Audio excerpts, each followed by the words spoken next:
Bonjour, je suis Martine. Je voudrais vous apporter mon témoignage.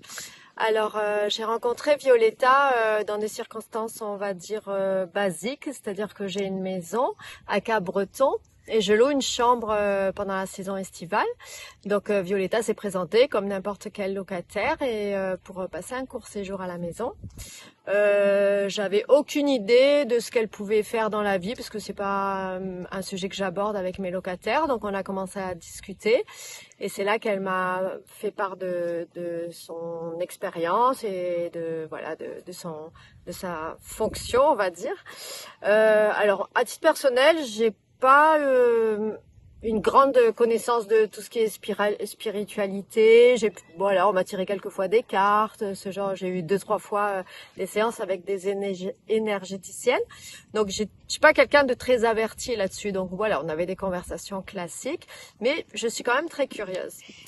Donc, après quelques discussions, j'ai voulu profiter de sa présence pour bénéficier d'une séance privée. Et c'est comme ça que tout a commencé en fait. Donc, le premier ressenti que j'ai eu, c'est physique, parce que quand elle a commencé sa session, j'ai vraiment eu une impression, un trouble, on va dire, ou un petit peu comme si j'étais sujet à un état d'ivresse. Donc, ça m'a un peu interpellée. Donc, comme j'étais debout, parce que c'est ce qui y avait été indiqué, j'ai dû m'allonger et après il y a une séance. Alors tout est très doux. Moi je suis un peu peureuse quand même. Non mais tout est très doux, très maîtrisé. Puis on voit vraiment que elle est complètement experte en la matière. Donc on est en confiance vraiment à 100%. Et donc il y a une séance qui se passe. Bon. Voilà, qui reste privée, mais pour vous donner un exemple très concret, à un moment donné, il y a un épisode de la séance qui était consacré à mon cœur. Et quand elle s'est approchée de moi par rapport au cœur, en fait, j'ai vraiment eu le sentiment d'une grande pression, alors qu'elle me touchait même pas. Et il y a un espèce de fluide énergétique qui s'est échappé par mon pied. En fait, ça fait tout mon corps par mon pied. Et ça, on peut pas l'inventer, en fait. Je veux dire, c'est vraiment un ressenti personnel. Donc, ça remue un petit peu, mais c'est à la fois intéressant parce que tout ce que Violetta a pu me dire a vraiment résonné juste chez moi. C'est pas, ça fait pas fake, quoi. C'est pas inventé. C'est quelque chose qui paraît comme une évidence. Alors, je suis Madame Scepticisme, de base. Et donc après la séance privée, qu'est-ce qui s'est passé? T'as ressenti le besoin de connecter avec tes guides, tes totems, et puis de faire autre chose après? Alors ça s'est pas fait tout de suite spontanément parce que je pense que il faut un moment pour digérer tout ça, surtout quand on vient du monde très pragmatique dans lequel d'où je viens, je veux dire. Et donc ça s'est fait encore par synchronicité, c'est-à-dire qu'il y avait tout de suite après notre rencontre un stage qui était prévu à Mimizan. Et comme je travaille pas en ce moment, et ça s'est fait carrément sur le quai de la gare, j'ai amené Violetta à la gare pour qu'elle prenne son train et j'ai dit ça me dirait bien de bouger et spontanément elle me dit mais pourquoi tu viendrais pas au stage? Ce que je n'aurais pas forcément anticipé parce que j'étais complètement ignare sur ce qu'on pouvait faire dans ces stages, avec qui, pourquoi, comment. Et bon, mon côté curieux et aventurier l'a emporté et donc j'ai participé au stage de Mimizan. Donc ton avant et après stage alors? Alors le stage a été une forme de déclic. Alors c'est compliqué à expliquer, mais c'est-à-dire que ce que ça m'a fait comprendre, c'est qu'on maîtrisait pas tout. Moi, je suis aussi Madame Contrôle parce que c'est très rassurant d'avoir l'impression d'avoir le contrôle sur tout le temps, même s'il y a des bons et des mauvais côtés.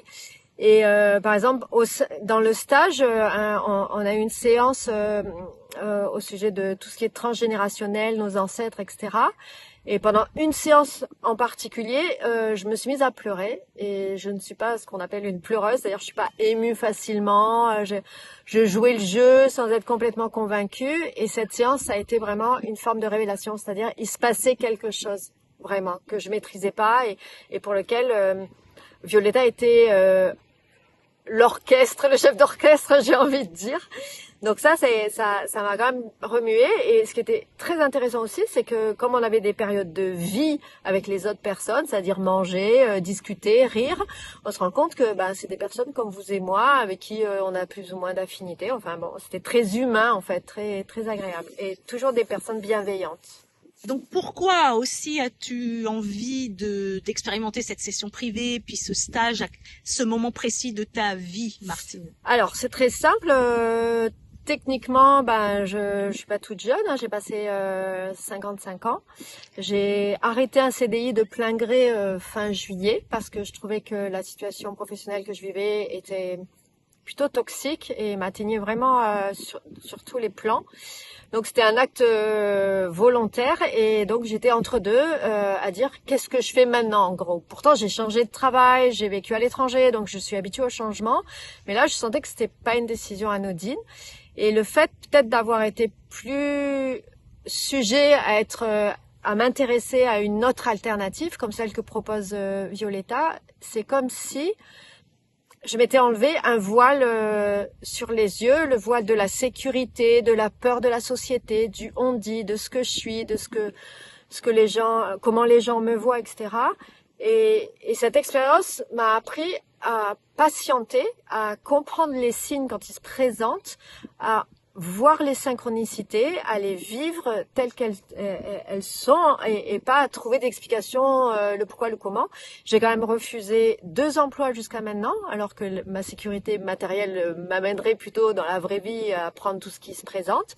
Et j'ai ce recul de me dire c'est pas le moment, ou c'est pas le bon travail, ou ça me ressemble pas. C'est pas une forme de courage, c'est une forme de clairvoyance. Voilà, c'est vraiment le mot. Je pense que ces expériences amènent une clairvoyance, une sérénité, et de voir le monde autrement que ce qu'on aimerait qu'on rentre dans le moule absolument, et finalement si on n'est pas à l'aise dans ce moule, et il faut pas lutter, il faut se laisser porter. Voilà. Alors, comment envisages-tu la suite, ma chère Martine? Alors, ce que j'ai appris aussi à travers cette nouvelle façon de penser et de voir, c'est que d'arrêter de mettre en sommeil ce que j'aime faire, à savoir, je suis photographe depuis que je suis ado, mais voilà, je montre pas spécialement mes photos, alors que je continue de les prendre.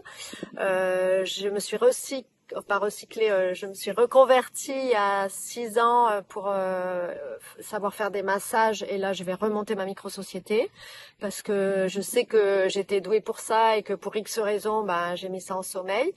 Et voilà, trouver un boulot qui me permette d'assurer mes factures, mais que ce soit pas ni chronophage, ni toxique pour le reste, et donc d'arriver à allier tout ça. Et donc pour une personne comme moi qui était quand même énormément dans le système, dans la sécurité, dans les peurs sociétales, tout en ayant un petit côté aventurier, en fait, ça m'ouvre cette porte de dire fais-le. En fait, pourquoi pas essayer, pourquoi pas le faire, et d'avoir confiance en la vie, d'avoir confiance aux signes, aux synchronicités, et de se laisser porter par tout ça en fait. Et toutes les personnes qui se sentent entre deux, ou en transition, ou qui ont une passion et qui la mettent en sommeil, je pense qu'il faut pas hésiter à être conseillé et orienté pour aller au bout de ça en toute confiance en fait. Et donc pour toi, la session chamanique ou le stage chamanique, justement, qui t'a prouvé que tu pouvais toucher à ton transgénérationnel, Oui. En même temps toucher ton cœur, et puis envisager une nouvelle opportunité, ou même une nouvelle vision de vie. Oui. Qu'est-ce qui est profondément différent par rapport à justement un thérapeute qui ferait autre chose? Parce que j'ai l'impression, c'est comme si je le savais, et qu'il fallait, comme en photo, il y a des révélateurs, vous savez, pour faire apparaître la photo. C'est comme si voilà, la photo était blanche, et que tout ça c'était un révélateur, et que tout d'un coup on la voit, cette photo, et on dit waouh, cette photo c'est moi avec mes envies, mes passions. Et que je pense que si j'avais été voir un thérapeute, d'abord je suis hyper sceptique, je suis un peu blasée de ça, en disant ouais bien sûr c'est facile, etc. Il y a des méthodes toutes faites qu'on peut appliquer à Pierre-Paul Jacques. Et que là c'était vraiment de moi dont il s'agissait, avec voilà, mes passions, mon cœur, mes envies, mon passé, et ça pouvait que me convenir. C'est pour ça que c'était important en fait.